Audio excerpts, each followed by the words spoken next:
Okay, welcome everyone to the Lunch and Learn for Election Issue Visibility. Um, let's get going, starting with our agenda here. So our goals for today are we're going to be talking about the importance of election issue visibility and how our work on the early child care campaign has led to the passage of Act 76, and then what you can do in the campaign going forward. So by the end of this session, you should have a better understanding of the Vermont legislature and how specifically it looks during election years, and what LG CAN, which is the Let's Grow Kids Action Network, does during this time as well.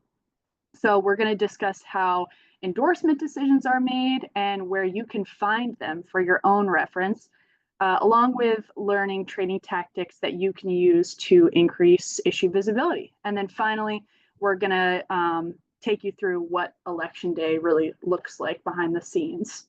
Okay? All right, starting with Emily here.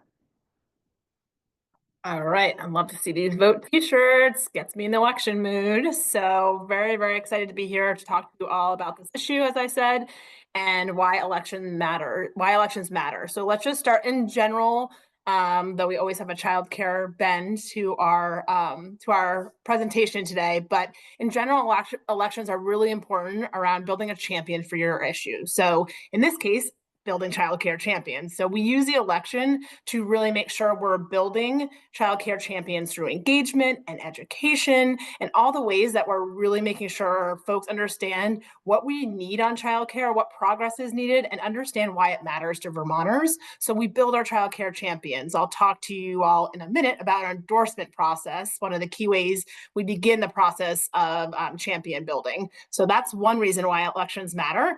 And then also the issue elevation. So really important to make childcare visible on the campaign trail. It's a moment when folks are really out there talking about the issues that matter most to Vermonters, and folks are out of the State House, they're back in communities and ready to hear from constituents who are now voters and are going to decide whether to elect them or not elect them to office. So really great opportunity to do issue elevation. And we spend a lot of time on our issue elevation, and many of you who I'm seeing around the Zoom room have done a great job elevating childcare as a priority on the campaign trail. And last but not least, the accountability factor. So when you're talking to folks as candidates, there's a certain accountability. Like, we are talking about childcare. You are committing to make progress on childcare. You're committing to really making sure that it's elevated when you're in committee rooms, when you're making votes and doing votes in the State House. The accountability to be able to then say, hey, I voted for you. We talked about this, and I'm here to say, like, we need to continue to see progress on childcare when you see them as elected officials. So that accountability, both on the positive and a little bit on the making sure they're continuing on their promise when they're elected officials. So really, really important. So we're in the first year of the biennium, and really what we'll see next year is the election season. So the second year of biennium, it ends, and then it is election mode. Folks will officially state their intention to run near the end of May into June, and then we'll know who the candidates are. And the first round of elections is called the primary election. Many of you all are active during this time and have been active. And so that's when we're in full election season mode, and we will see candidates really understanding they're out there, they're out at parades. Memorial Day is a great time to kick it off. You'll see lots of candidates out there. And we do this work in a lot of different ways during election season. And LG CAN helps set the framework for the strategies we use to make childcare front and center in the minds of both the voters and the candidates. And we have done a lot of incredible work, and they are tested and proven strategies that really work to help with all of the things we just talked about, from candidate engagement to issue elevation, and really, really garners and the power of the grassroots engagement. And folks love to engage with voters when they're out on the campaign trail. And so we do a lot of our work in both chambers. So we have senators and House members, so we're out there. And a lot of times we do talk to our statewide officials, but we're really focused on the Senate and the House when we do a lot of our work. And so showing up really, really matters. Grassroots engagement really matters. It really matters. Yes, money is a driver in elections, but also the people power is so important. And really, it's an opportunity when folks are truly out in the field and talking to voters. Great opportunity. So why elections matter. So now we're on Let's Grow Kids Action Network. So I mentioned this. We lovingly call it LG Can. It's a sister organization to Let's Grow Kids. So the Let's Grow Kids Action Network, we have action in there because that's what it's all about. Really supporting Vermont's child care campaign to protect the gains we've made over the last decade and ensure successful implementation and serve as that political muscle to achieve the next phase of the Vermont child care system. So it really works hand in hand with all the child care advocates and partners in doing our work. And really the main thing is we're talking about elections today, which is fun and exciting part of the work we do is the endorsement process, which I mentioned before. So that's when we look at candidates. Everyone who's running for office will get an opportunity to engage with our endorsement process, where we get to know candidates a little better. We get to understand what helps them tick, what the level of education and understanding they have around childcare progress and where we are and where we're going. And we're able to assess through both conversations and a questionnaire who those endorsed candidates will be. So we release in the last election, we released 2 rounds, one in the primary. So we had primary endorsements, and then we had general election endorsements. And those allow us to share with you all who are the child care champions out there, who's committing to continue the work on child care and really be a child care champion. And so that allows you all to go out into your communities and understand these 3 candidates are child care champions and they've been endorsed. And so that's what that little tag is on the presentation right there, child care champion. It's that little check mark, the little extra acknowledgement that they are the child care champions, and you can find them a little easier, which is what Grace will talk about in a little bit when we talk about where those candidates are and how to find them and identify them. And so we endorse 107 candidates in that primary election, and it was a really great way to engage with them too. They love using the child care logo. They love saying they're a child care champion, and it allows us to help them follow through on what it means to be a child care champion. So we also, we're working a lot with, notably a lot with incumbents, but also new folks. So people who are running who may have never stepped foot in the State House, may have never run for our office before. So we do a lot of non-incumbent or folks who have never run before, education and engagement as well. And you all help do that work really well in your communities on the campaign trail. And so this process has continued to be really important. It builds the power to sustain and expand childcare policy. It educates candidates on the issue and empower others, volunteers like you all, to clearly identify those champions. So as Let's Grow Kids sunsets at the end of this year and winds down its operations, LG Can's role will be to continue to protect this progress that we've made over the past decade, help you identify ways in which you can be helpful on the campaign trail and active, and really work to get these childcare champions in places where they can make decisions on childcare policy and make sure progress continues. So we are moving down. We can probably, our strategy. So LG Can strategy. So we talked about who does the work. LG Can in conjunction with all of you and our partners. We've talked about why elections matter. Now we talk about how we do this work. And it's really important.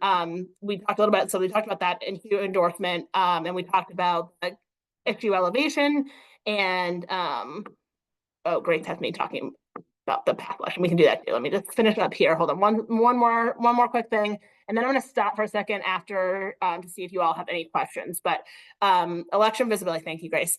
I'm watching my time, Grace. I promise I don't go over here. Every tactic we use, from canvassing and phone banking to lawn signs and public forums, is designed with that big goal to make childcare visible. And it's not just visible, although it's nice for you all to see each other out there in the community. It's really, really crucial for candidates. And when childcare shows up everywhere, it sends a powerful message that this is the priority issue that voters care about.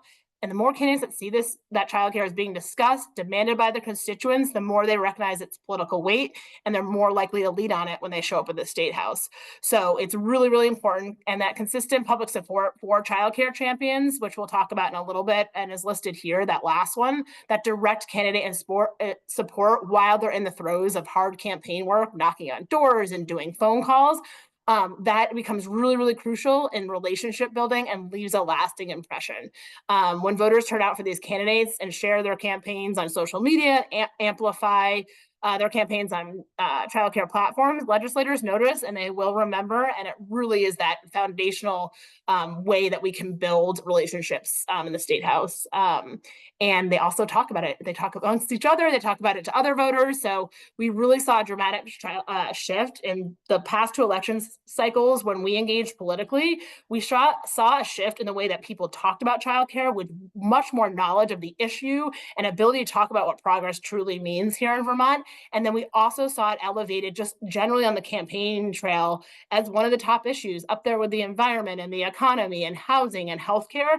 And that's a testament to you all each and every day when you are out at parades, when you're out there doing the work, both in and out of the election cycle, that it remains in that top issue. That was hard fought and hard won by a lot of you all on the call and our advocates generally. So really important. Okay, Grace, now we can switch the fun part of what we did the past election cycle, and we did so much. It's amazing.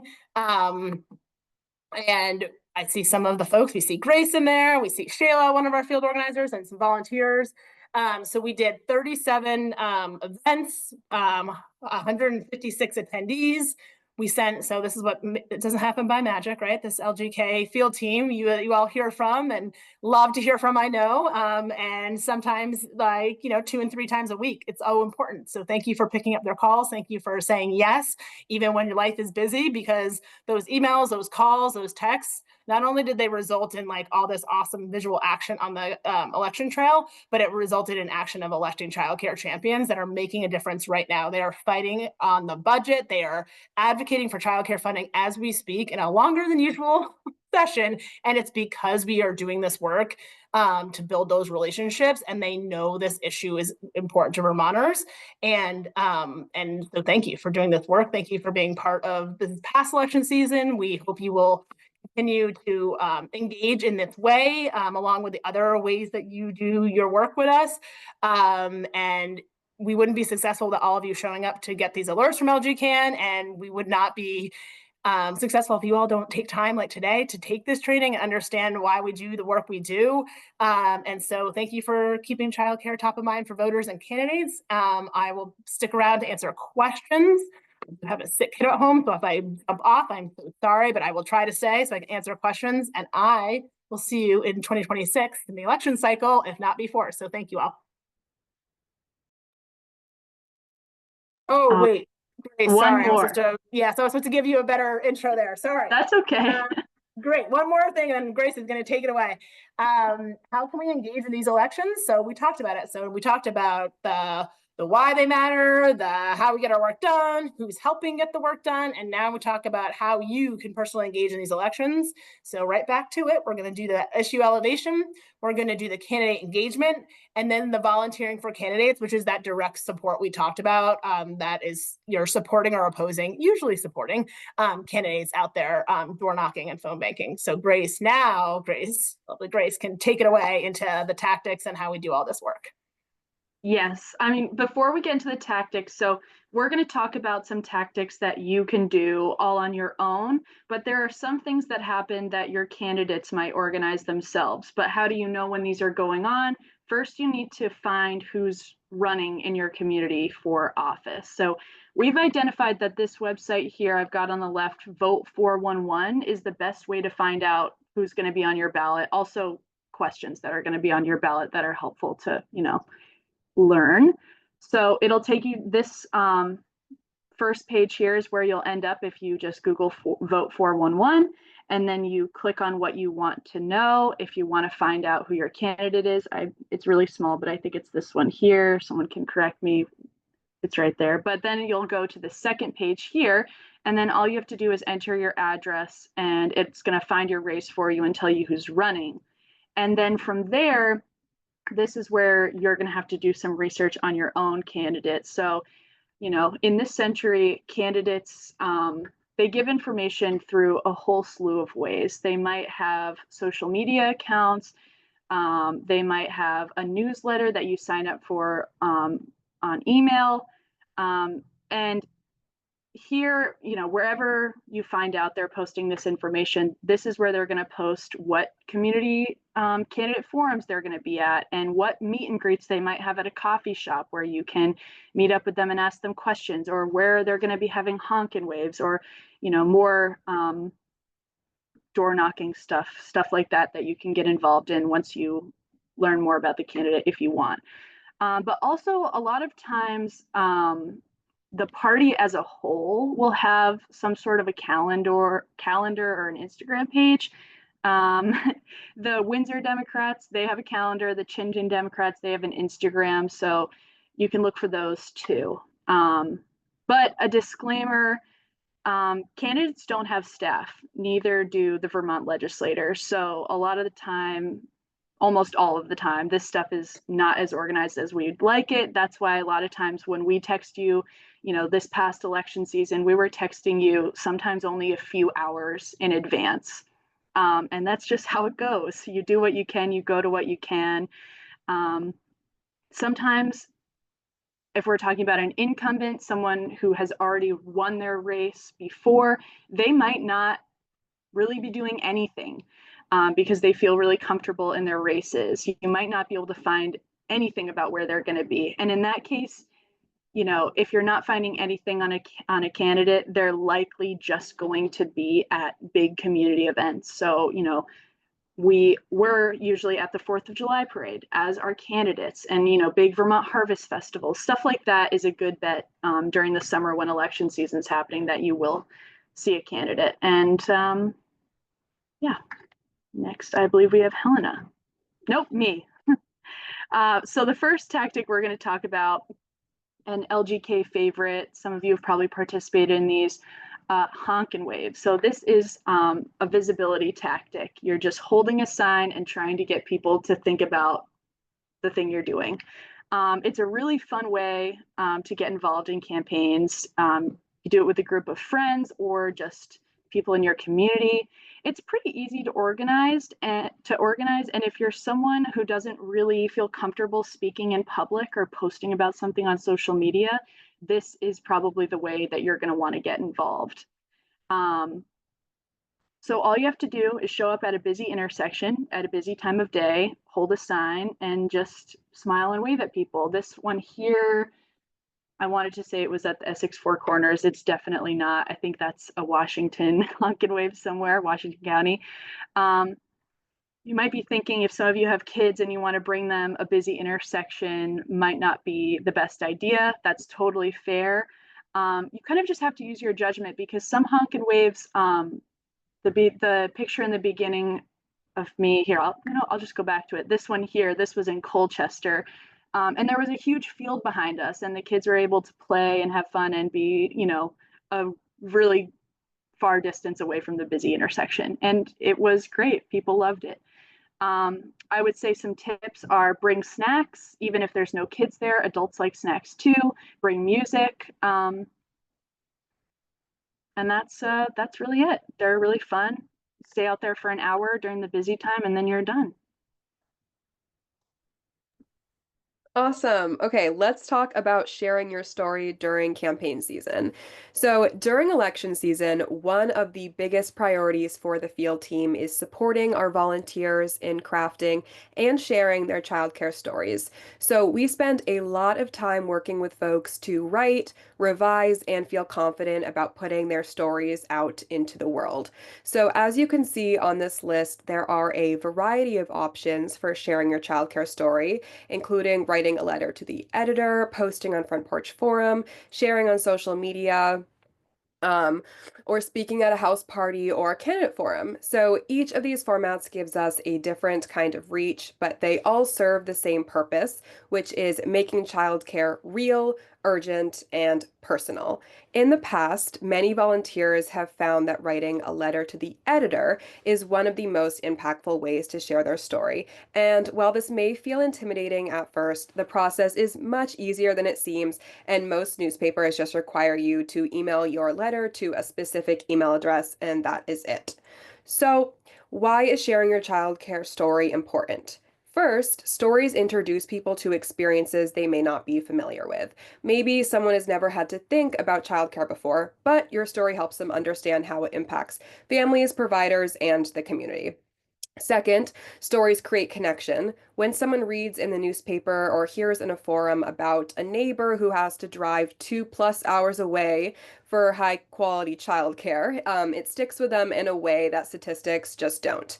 And finally, sharing your story can be a super powerful entry point into advocacy. For many volunteers, writing a letter to the editor or speaking at a forum or sharing on Front Porch Forum is the first time they've shared their story publicly, and this helps build confidence. It helps people realize that they have a voice and that their experience matters. So, when we're talking about storytelling, we're not just talking about writing your story down, we're really talking about community building and laying the groundwork for long-term change. And that is super important. Okay, let's talk about candidate forums. This is like one of my favorite things to talk about, so I'm super excited to share. So, attending candidate forums and legislative events is one of the most powerful ways you can make an impact as a volunteer advocate. In Vermont, our legislators truly want to hear from their constituents, and nothing builds a stronger connection than showing up for your reps in person. When you're in the room and ask a question, I promise it really leaves a lasting impression. Every time you show up and elevate childcare as a priority, you are influencing not only the candidates, but also your fellow community members. And down the line, in terms of building relationships with candidates, when you call or email that legislator once they're in office and mention you are at a specific forum supporting them, they'll remember you and you're far more likely to get a response. Many of our volunteers began their advocacy journey by attending a forum and simply asking a question. That seemingly small action often leads to one-on-one conversations with legislators and opens doors for continued engagement. And speaking from experience, having been to many a forum, I can say that you often leave with far more than you expected. Beyond elevating childcare, forums are an excellent learning opportunity. You get an informative overview of the key issues coming up in the upcoming legislation. When I started coming to forums, I was ready to have my childcare hat on, but what I came away with was so much more than that. I learned so much more about issues the community was facing, conversations about heat pumps, property taxes, all that stuff. So there is so much information you get. And also, if you don't get the chance to ask your question during the forum, don't be discouraged. That does happen. So remember that candidates are there to hear from you, and use the time before or after an event to introduce yourself and share your childcare story using the strategies we've discussed. With all that being said, I have a small list of my tried and true best practices for not only being prepared for a forum, but most importantly, feeling prepared. So, before you go into a forum, decide, is my goal to ask a question, introduce myself to a candidate, or just learn more? Having a clear purpose can help ease your nerves and guide your actions. So, if your goal is to ask a question, I recommend practicing your questions ahead of time. I'm going to read out a couple examples of some targeted questions you can ask candidates about childcare. Suzanne will also put them in the chat, and these questions will be included in the resource hub. So, a simple question could include, what does fully solving the childcare crisis mean to you? Or are you committed to continuing to prioritize childcare so we can fully solve the childcare crisis?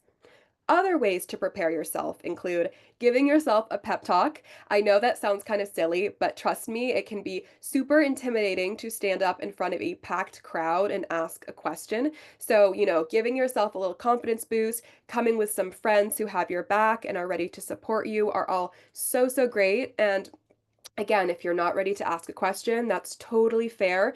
Wearing your childcare t-shirt is awesome. The visibility is super important as well. So, the last thing I wanted to mention about candidate forums is that it is important to remember that each candidate forum will look and feel a little bit different. So, the photo in the slide, as we can see here, was taken at a packed Vermont Law School forum. So many questions were submitted that my question wasn't answered, my volunteers' questions weren't answered. We took that, we ran with it, and instead we approached the candidates after the forum, and my incredible volunteers shared their childcare stories one-on-one and had really powerful experiences. And they were really, really excited about having that one-on-one connection. However, as I said, not all forums are the same. At some forums, there may be not many people eager to ask a question. There may be some awkward silence, and that can totally happen. And when that is the case, it is your job to step up, fill that awkward silence, and ask your questions about childcare.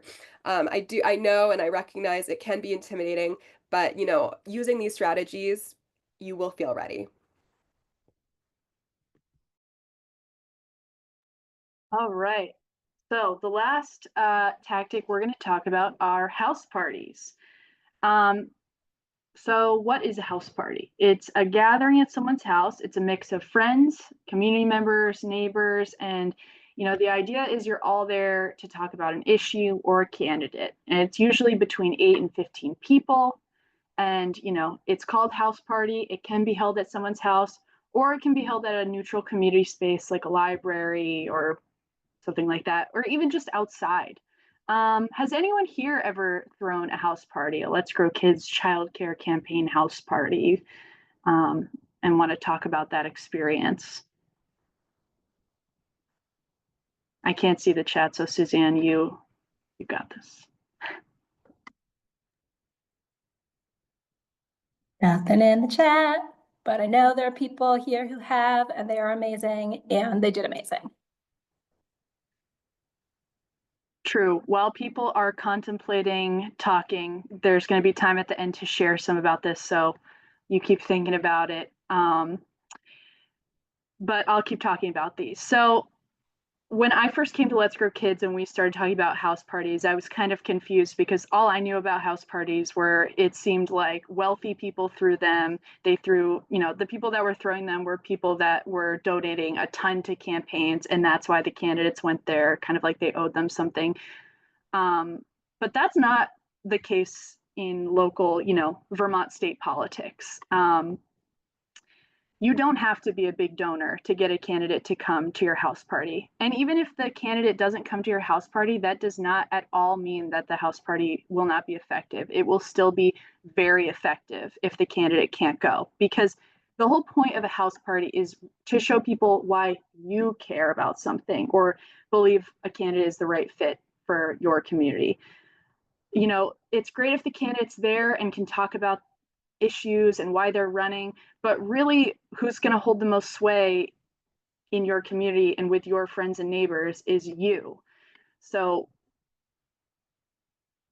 that's why it's going to be effective. Your community is going to listen to you. And the whole idea of a house party, you're surrounded by community and you're surrounded by food, which when I explain how, the intricacies of throwing this, food is a big part of it. Food and community and people, it disarms you and it allows you to be vulnerable and hear other people when they're telling their stories and connect with them and really listen and also hold each other accountable.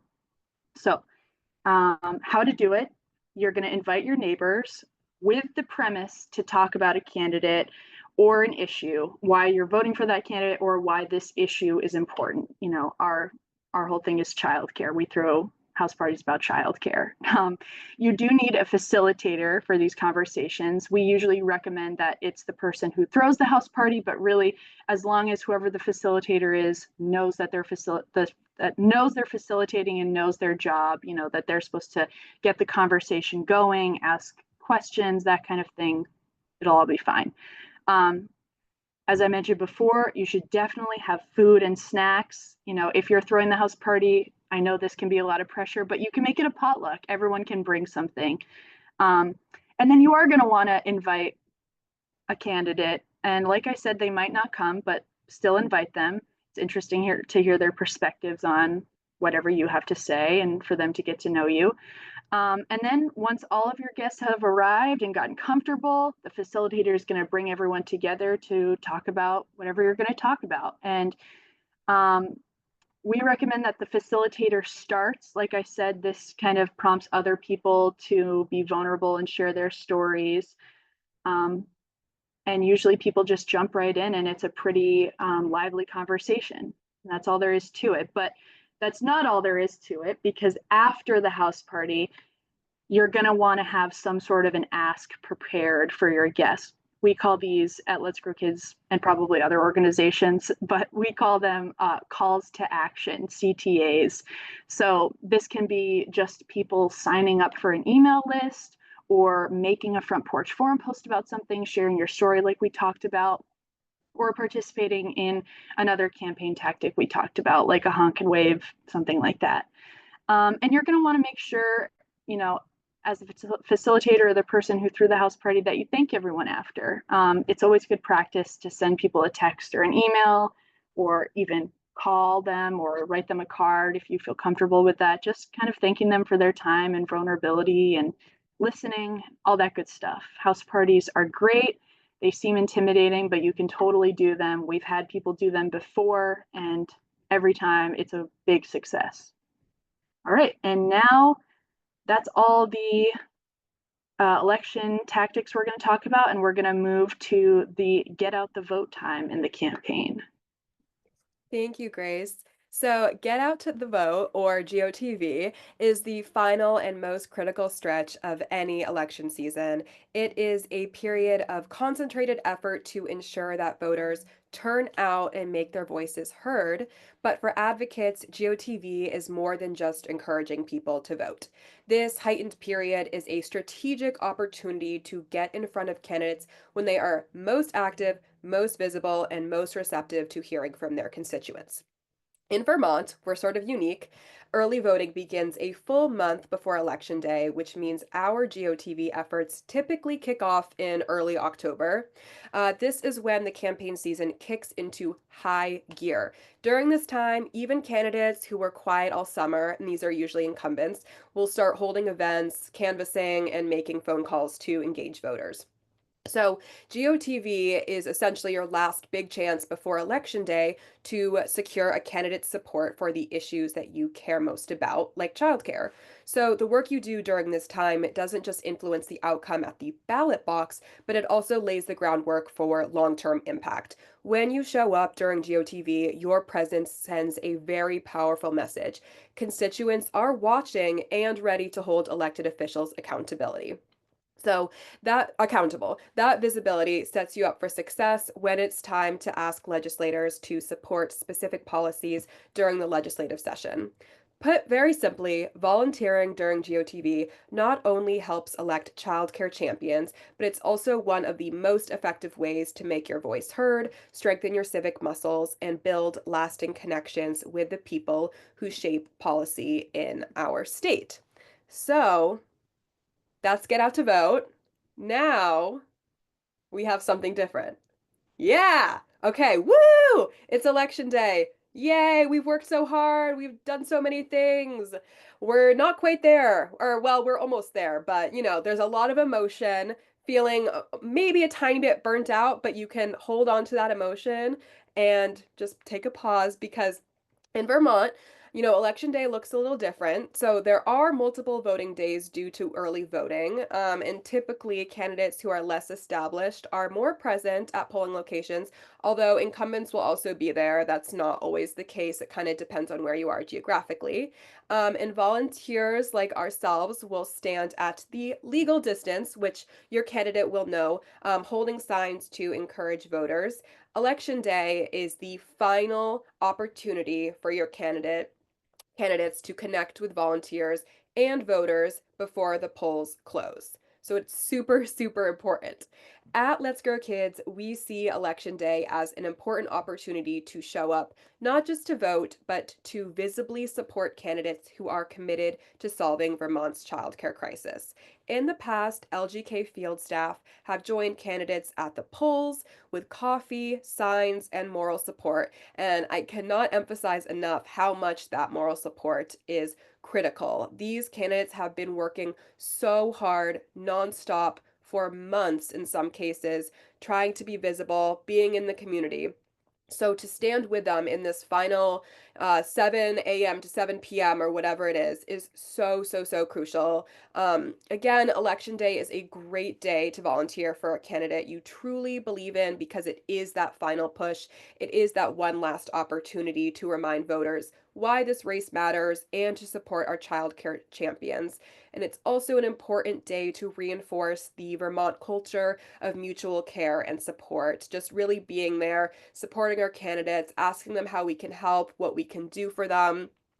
And again, like our presence on election day sends a very specific, intentional message. We're paying attention, we're showing up, and we do expect our elected officials to do the same, especially when it comes to building a stronger, more equitable childcare system for all Vermonters.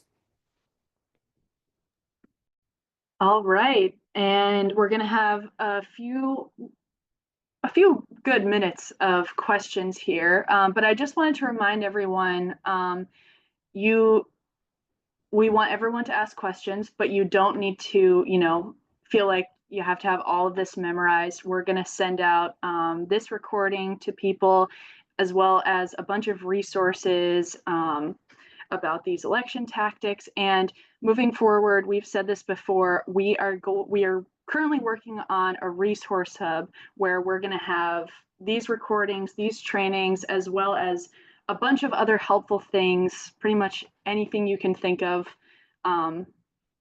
to help support you advocating for issues going forward. But please, questions are encouraged. And also, of course, just remember, like we've talked about, advocating matters. That's why we've been so successful, because of you. You can do it in whatever way feels the most comfortable. We always recommend sharing your story because, like Helena said, every experience is different and it's helpful for other people to understand different experiences. But we also understand that not everyone's there yet. So there are plenty of other things you can do if you're not quite ready to share your story. And also, the field team is going to connect with everyone after this just to check up on everyone, see if there are any questions. See, we're always, the field team will be here until July 11th. And up until that point, we are more than happy to have one-on-ones with people who are interested in any of these things or have questions or want to do this, anything you can think of, okay? So I am going to stop sharing the presentation so we can all look at each other. And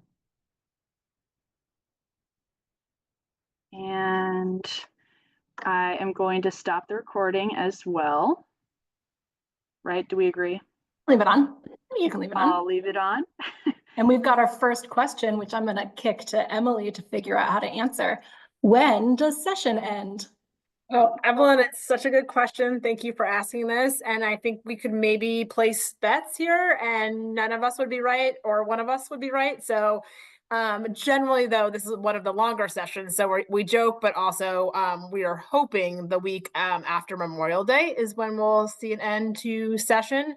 But we don't know for sure. The budget's currently in process and very close to being over the finish line in terms of getting to the governor. Negotiations are in process as we speak. And then they're actually working on the education transformation bill, which is a flip-flop of how things are usually done. Usually, as if whoever was there in 2023 when we passed the child care bill, you can remember that the last vote before the budget was the child care vote and then the budget. So it is a little bit rare to see the budget move before everything's fully done on other bills. So we're waiting on the education transformation bill. And so we are hoping answers. We'll see if I'm correct, but that week after Memorial Day is when we're hoping session will come to an end. And then there'll be a veto session. So saddle up. Thank you for asking that, Evelyn. It is the question of the hour, the day, the week, for sure.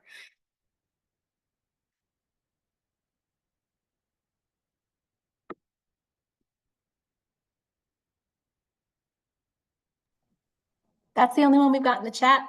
Anybody else have questions? Either throw them in the chat, or I think we're a small enough group that you can come off mute and shout our way.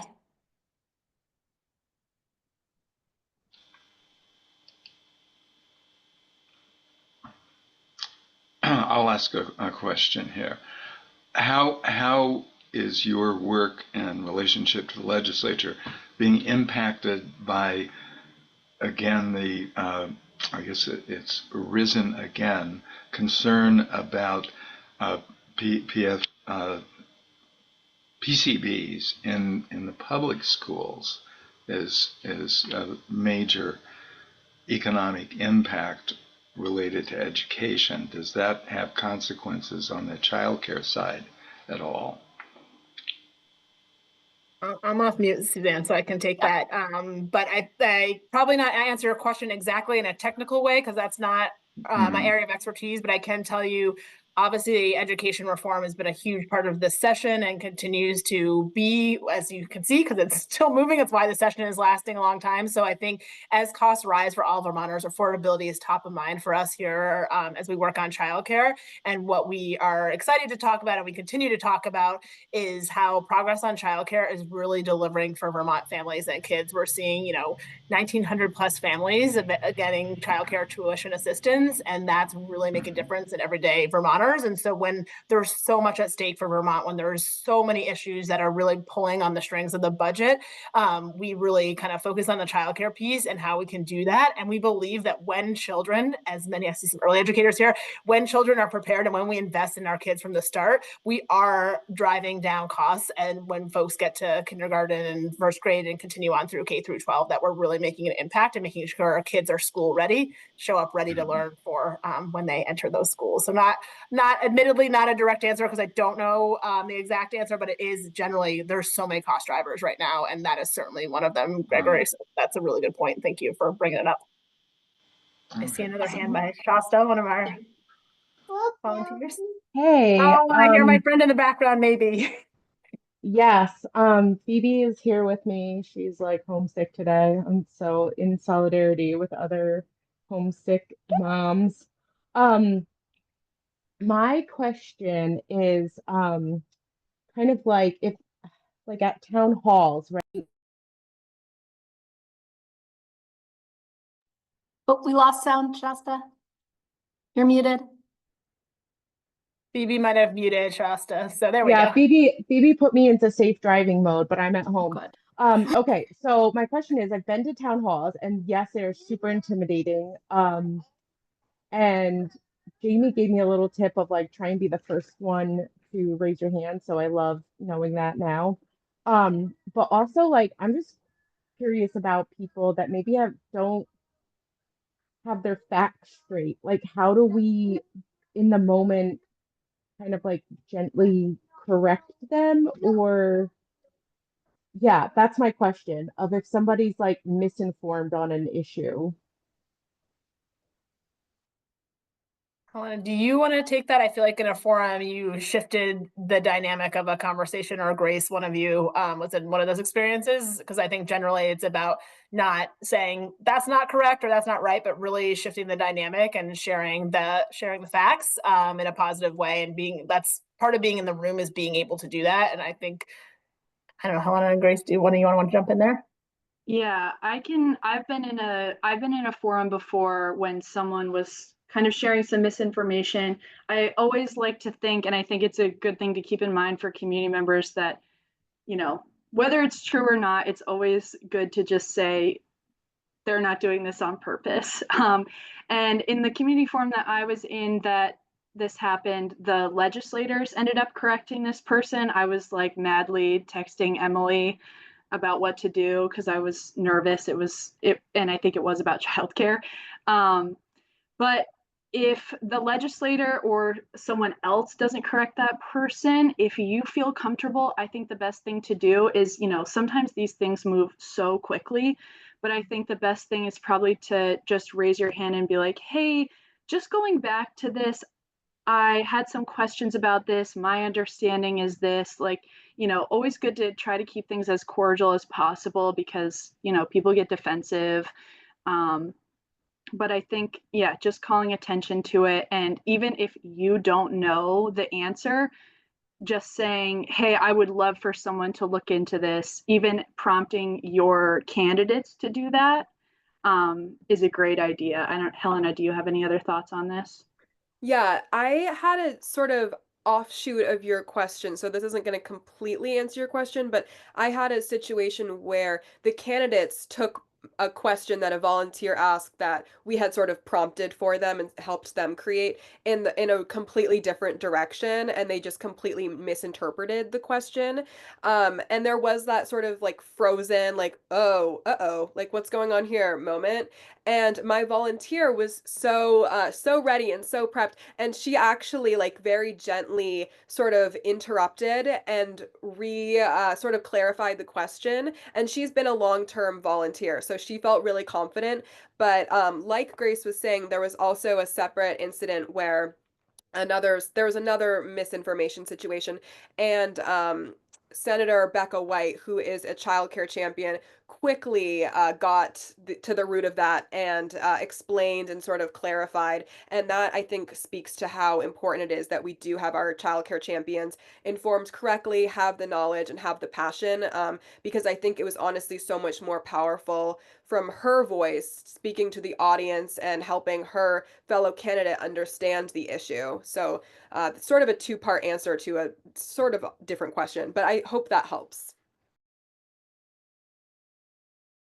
Yeah, that definitely helps. Like, I like that idea of my understanding is like, I love getting those verbal language that's not going to make anyone feel totally stupid, even if they're being stupid. And you can also bring it back to storytelling, like on the lines of my understanding. Well, what I just want to reflect here is here's what this like feels to me as a parent, as an early educator. I can tell you what I'm seeing in the classroom every day. So you can just kind of bring it back to that personal, because that's a little bit harder to refute. So if you always have that in your back pocket, bringing it back to your personal story of what it feels like for you or how it shows up for you, either in the positive or the negative, I think that's really helpful.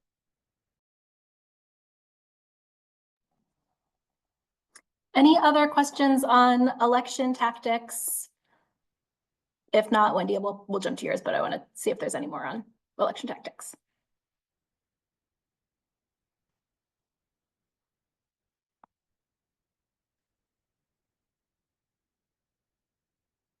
All right. Luann, do you want to answer the first part of Wendy's question? And Emily, I'll have you answer the second part. So the first part is, do a large portion of childcare centers rely on federal funds for operations? And is their capacity being diminished due to federal changes?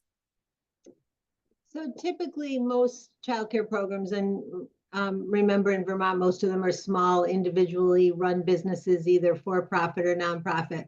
Most of them are funded through parent tuition and tuition paid through the Child Care Financial Assistance Program funded through the state. And so in terms of federal funding, some of our Child Care Financial Assistance Program in Vermont, smaller than in most states, but some is funded through the block grant, which comes from the federal government. So there is a relationship. But in terms of the two that you point out in your question, Wendy, ELI was focused only on Burlington. And so just a few specific programs and families, and certainly an important program that it's unfortunate that it ended. And then Head Start, obviously, as those of us who have been watching the news know about. So those are specific instances, but by and large, childcare programs are funded primarily through parent tuition and childcare financial assistance programs. Thank you. And Emily, anything you want to say on federal? Yeah, I think it kind of leads to our point of why state investment in childcare is so important. And I think we are really well positioned as Vermont, and very grateful. And other states are looking to us and saying like, that's why it matters, right? Because in a moment like this, and then we hope we move on from this moment and we're working towards progress, but on the federal side, and I know there's a lot of incredible advocates and people on the federal side, but on the state side, it's so important. It really proves that state investment matters. It matters for the lives of Vermonters. And so we continue to press that point, and very specifically so in the budgeting process. A lot of what you will hopefully see if the governor says yes on some of this budget stuff as we move into next week, that we will protect that funding in a way that's not just protecting amounts in the budget, but also protecting that child care contribution fund. So it's really, really used for what it's intended to be used for when there's a lot of grabs and band-aid fixes going on, and chaos is kind of the point. That's kind of what they're trying to do right now. So the fact that we can be intentional and continue to promote, and not promote, but continue to work towards the progress we know and the plan and what those funds are intended for. So the state investment matters proves that point. And then we're doing things right now in session that will continue to protect those funds so they're available for Vermont kids and families, so we can move towards our goals of continuing to make sure all Vermonters have access to affordable childcare. So I think that that piece is like not the boring part, but the technical piece of implementation and why those fixes really matter, and why we're seeing right now Senate leadership standing up and House leadership saying like, yes, they're literally having conversations about how best to protect childcare. And that's what your advocacy is doing right now. So I think continuing to do what you're doing and focusing on how important state investment is in the transformation of the system. I'm looking at chat right now too, Suzanne. I think Luann answered Stephanie's question in the chat. Oh, perfect, great. Any last questions before we close out?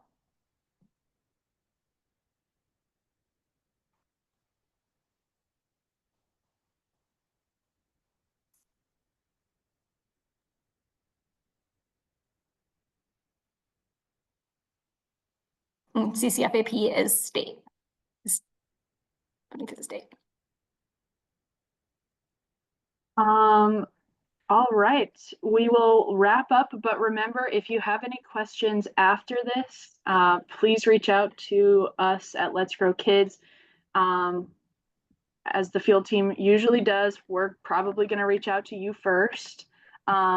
Suzanne just put in the chat, we have another one of these lunch and learns on organizing tactics in June.